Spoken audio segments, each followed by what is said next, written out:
बच्चों, मैं पूनम अग्रवाल शेठ विद्या मंदिर English high school Vasai east की अध्यापिका आज कक्षा छठी के छात्रों को संस्कृत पाठ्य पुस्तक रुचिरा भाग 1 में संकलित पाठ बकस्य प्रतिकारः पढ़ाने जा रही हूँ। बच्चों, इस पाठ में हम अव्यय शब्दों का प्रयोग करना सीखेंगे, जैसे कि च, सह, श्वः। इसके अतिरिक्त और भी बहुत सारे अव्यय शब्द इस पाठ में मिलेंगे। बच्चों, अव्यय शब्द वे होते हैं जिनका रूप परिवर्तन नहीं हो सकता। इनको अपने रूप में वैसा का वैसा ही प्रयोग करना होता है। इस पाठ से पहले आपने पिछले टर्म में इस प्रकार के शब्दों का प्रयोग नहीं किया है, इसलिए अभी हम इन शब्दों का प्रयोग इस पाठ में सीखेंगे कि कैसे इनका प्रयोग किया जाता है। आइए पाठ का पहला गद्यांश देखते हैं। एकस्मिन् वने शृगालः बकः च निवसत्। एक वन में सियार और बगुला रहते थे। तयोः मित्रता आसीत्। उनकी मित्रता थी। एकदा प्रातः शृगालः बकम् अवदत्। एक दिन सुबह सियार बगुले को बोला, मित्र, श्वः त्वं मया सह भोजनं कुरु। वह बोला कि मित्र, कल तुम मेरे साथ भोजन करना। शृगालस्य निमंत्रेण बकः प्रसन्नः अभवत्। सियार के निमंत्रण से बगुला बहुत प्रसन्न हो गया।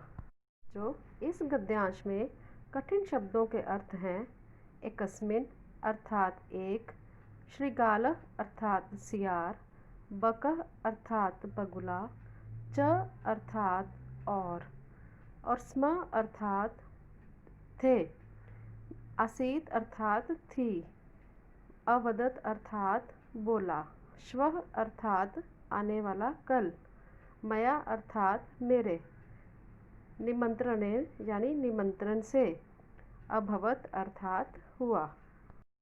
आइए बच्चों, पाठ का दूसरा गद्यांश पढ़ते हैं। अग्रिमे दिने सह भोजनाय शृगालस्य निवासम अगच्छत्। अगले दिन वह भोजन के लिए सियार के निवास स्थान पर गया। कुटिल स्वभाव शृगालः स्थाल्यां बकाय क्षीरोदनम् अयच्छत्। कुटिल स्वभाव वाले सियार ने थाली में बगुले को खीर दी। बकम अवदत् च, और बगुले को बोला, मित्र, अस्मिन् पात्रे आवाम अधुना सहैव खादावः। मित्र, इस पात्र में अर्थात इस बर्तन में हम दोनों अब साथ में खाते हैं। भोजन काले बकस्य चंचुः स्थालीत भोजन ग्रहणे समर्था न अभवत्। भोजन के समय में बगुले की चोंच थाली से भोजन ग्रहण करने में समर्थ नहीं थी। अतः बकः केवलम क्षीरोदनम अपश्यत्। अतः बगुला केवल खीर को देखता ही रहा। शृगालः तो सर्वं क्षीरोदनम अभक्ष्यत्। सियार ने तो सारी खीर खा ली। बच्चों, इस गद्यांश में कठिन शब्दों के अर्थ हैं: भोजनाय अर्थात भोजन के लिए, शृगालस्य अर्थात सियार के, क्योंकि बच्चों यहाँ पर शृगाल के साथ स्य प्रत्यय लगा है, इसलिए षष्ठी विभक्ति एक वचन का प्रयोग किया गया है, इसलिए इसका अर्थ है सियार के। अगच्छत अर्थात गया। कुटिल स्वभाव अर्थात कुटिल स्वभाव। स्थाल्याम अर्थात थाली में। बकाय अर्थात बगुले के लिए। क्षीरोदनम अर्थात खीर।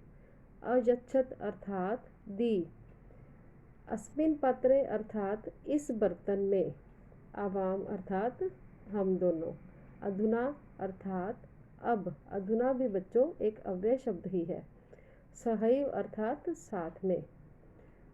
चंचु अर्थात चोंच। स्थालीत अर्थात थाली से। भोजन ग्रहणे अर्थात भोजन ग्रहण करने में। समर्था अर्थात समर्थ। और क्षीरोदनम अर्थात खीर। अपश्यत अर्थात देखता रहा। तु अर्थात तो। सर्वम अर्थात सारी। अभक्ष्यत अर्थात खाली। बच्चों, यहाँ पाठ का पहला भाग समाप्त होता है। पाठ का दूसरा भाग हम अगले वीडियो में पढ़ेंगे।